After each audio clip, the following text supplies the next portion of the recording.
नाजू नाम की लड़की रहा करती थी। उसके घर में उसकी माँ राधा और उसके पिताजी किशन रहा करते थे। उसके माँ और पिताजी ने उसका बहुत अच्छी तरह से पालन पोषण किया था। उसे किसी भी वस्तु की कमी नहीं पड़ने दी थी। उसके माँ और पिताजी बहुत मेहनती थे और इसी वजह से वो भी बहुत मेहनती थी। ऐसे ही दिन बीतते गए। दिन ब दिन नाजू बड़ी होने लगी। वो कॉलेज जाने लगी और कॉलेज के साथ साथ उसने केक बनाने का प्रशिक्षण भी पूरा कर लिया। मगर केक बनाने के लिए लगने वाला सामान बहुत महंगा होने के कारण वो घर में केक नहीं बना पाती थी। ऐसे ही कुछ साल बीत गए। उसकी शादी राहुल नाम के एक लड़के से हो गई। राहुल बहुत ही समझदार और सुलझा हुआ इंसान था। उन दोनों के विचार एक दूसरे से मिलते थे और वो राहुल के साथ बहुत खुश थी। लेकिन उन दोनों को पैसों की थोड़ी कमी पड़ रही थी। ऐसे ही एक दिन नाजू ने राहुल से कहा, मैं क्या कहती हूँ राहुल, मैं भी कुछ ना कुछ करूँ। अरे नाजू, तुम्हें जो करना है वो करो, मुझे क्यों पूछ रही हो? आप सच कह रहे हो? हाँ सच। मगर मुझे कुछ पैसों की जरूरत लगेगी, क्या आप दोगे? हाँ दूंगा ना, क्यों नहीं। अब दोनों सो जाते हैं। अगले ही दिन नाजू बाजार जाकर केक बनाने के लिए लगने वाला सामान लेकर आती है और एक अच्छा सा केक बनाकर उसे फ्रिज में रखती है। रात को राहुल घर आता है और फ्रिज में रखा केक देखकर कहता है, अरे नाजू, आज तो मेरा जन्मदिन नहीं और तुम्हारा भी नहीं है, फिर ये केक क्यों बनाया? अजी वो मैंने बनाया है। कैसा बना है, जरा खा के तो देखो। ये इतना सुंदर केक तुमने बनाया? हाँ मैंने बनाया है, खा के तो देखो। राहुल वो केक काट कर खा के देखता है। उसे उसका टेस्ट बहुत पसंद आता है। नाजू, ये केक तो लाजवाब है, मन ही नहीं भरता। ऐसा लगता है कि खाते ही जाऊं। सच में इतना अच्छा बना है केक? अगर तुम इसे बेचोगी तो तुम्हें इसके बहुत अच्छे दाम मिलेंगे और तुम्हारा कुछ करने का सपना भी पूरा हो जाएगा। अच्छा, चलो अब खाना खा लो। नाजू और राहुल खाना खा लेते हैं और सो जाते हैं। दूसरे दिन नाजू अपने मोबाइल पे अपने केक का एक पेज बनाती है और उस पर अपने केक के एडवर्टाइजमेंट करने लगती है। धीरे धीरे लोग उसे पहचानने लगते हैं और उसके पास कुछ ऑर्डर्स भी आने लगते हैं। उसके हाथों बनाए केक सबको पसंद आने लगते हैं। अब दिन ब दिन उसके ऑर्डर्स बढ़ने लगते हैं। राहुल, मैं क्या सोच रही थी, अगर हम एक दुकान किराए पर ले और उसमें केक बेचना शुरू करें तो? हाँ क्यों नहीं, मैंने तुम्हें कभी ना कहा है क्या? राहुल एक अच्छी सी जगह पर दुकान ढूंढता है और उसे किराए पर लेकर नाजू वहाँ केक बनाना शुरू कर देती है। उसका केक बनाने का व्यवसाय अच्छी तरह से चलने लगता है। वो उसमें पूरा दिन बिजी रहती थी और उसकी कड़ी मेहनत देखकर राहुल भी बहुत खुश हुआ करता था। नाजू की दुकान के सामने ही एक हलवाई वाले की दुकान थी। नाजू की दुकान पर हुई भीड़ देखकर वो नाजू पर बहुत जलता था। ऐसे ही एक दिन एक औरत नाजू के दुकान पर आई। मुझे 40 कपकेक देना। आज एकदम से 40? क्यों, कोई बर्थडे है क्या? मेरे बेटे का आज बर्थडे है, इसलिए स्कूल में बांटने के लिए चाहिए। अरे वाह, आज आपका बर्थडे है, ये लीजिए मेरी तरफ से chocolate. Thank you aunty. Wish you a very happy birthday dear. वो लड़का और वो औरत कप लेकर वहां से चले गए। नाजू के केक कम समय में ही बहुत फेमस हो गए थे और ये देखकर वो हलवाई वाला बहुत जल रहा था।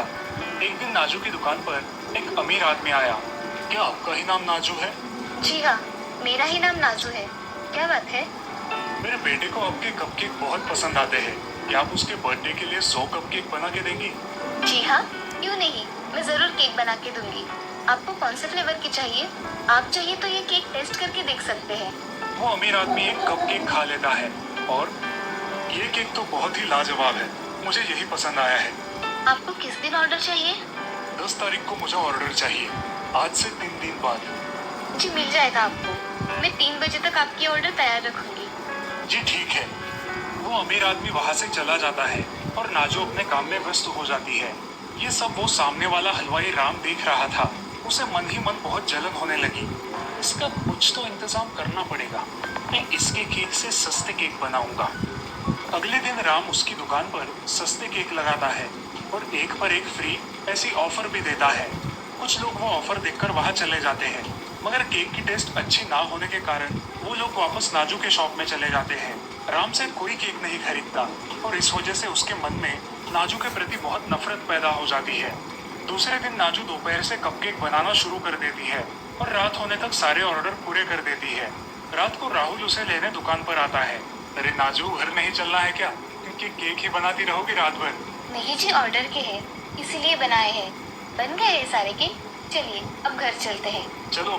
राहुल और नाजू वहां से चले जाते हैं। ये सब राम एक जगह छुपकर देख रहा था। जैसे ही उसने देखा कि नाजू दुकान से चली गई है, उसने दुकान की खिड़की से झांक कर देखा। उसे नाजू के बनाए सारे कपकेक दिखाई दिए और वो मन ही मन सोचने लगा, अगर इसके सारे कपकेक खराब हो जाए तो कितना मजा आ जाएगा और उन कपकेक की ऑर्डर मैं पूरी कर दूंगा। राम कुछ चूहों को लेता है और नाजू के दुकान के अंदर छोड़ देता है। चूहे सारे केक खराब कर देते हैं। अगले दिन सुबह ही राम अपनी दुकान खोलकर केक बनाने लगता है। जब नाजू दुकान पर आती है तो उसे ये सब देखकर जरा अजीब लगता है, क्योंकि राम कभी भी 10 बजे से पहले अपनी दुकान नहीं खोलता था। अब नाजू खुद का दुकान खोलकर देखती है। पूरी दुकान में चूहे फैल गए थे और नाजू ने मेहनत से बनाए हुए सारे कपकेक खराब हो गए थे। नाजू का पूरा शक राम पर चला गया। उसकी ऑर्डर देने में सिर्फ 3 घंटे बाकी थे और 3 घंटों में 100 कपकेक बनाना नामुमकिन था। मेरी ऑर्डर उसे मिल जाए, इसीलिए ये राम सुबह सुबह दुकान खोलकर केक बना रहा है।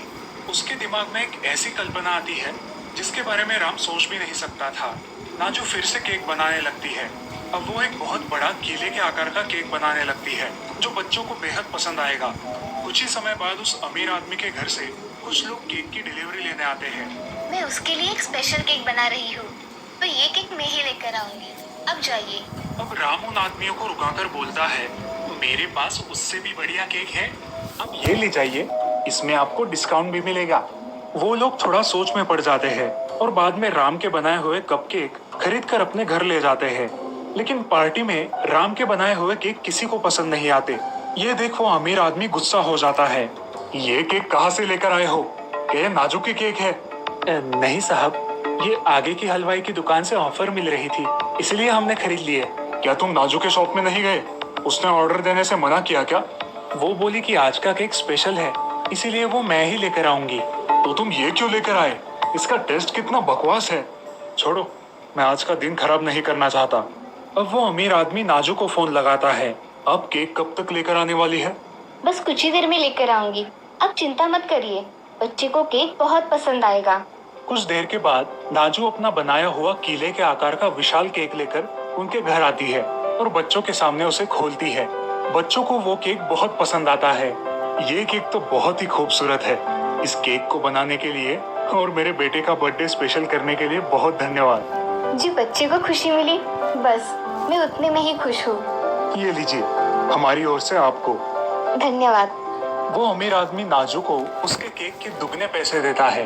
ये बात राम को भी पता चलती है और वो समझ जाता है कि वो नाजू का कभी कुछ नहीं बिगाड़ सकता। धीरे धीरे नाजू बहुत अलग अलग प्रकार के केक बनाने लगी और अपने व्यवसाय को बहुत ऊंचाइयों पर ले गई। राहुल को भी अपनी होनहार बीवी पर नाज था। इस कहानी से हमें ये सीख मिलती है कि हमें दूसरों की करतूतों पर ध्यान न देते हुए अपना काम पूरी निष्ठा से करना चाहिए। शारदा नगर नाम के राज्य में एक औरत रहा करती थी।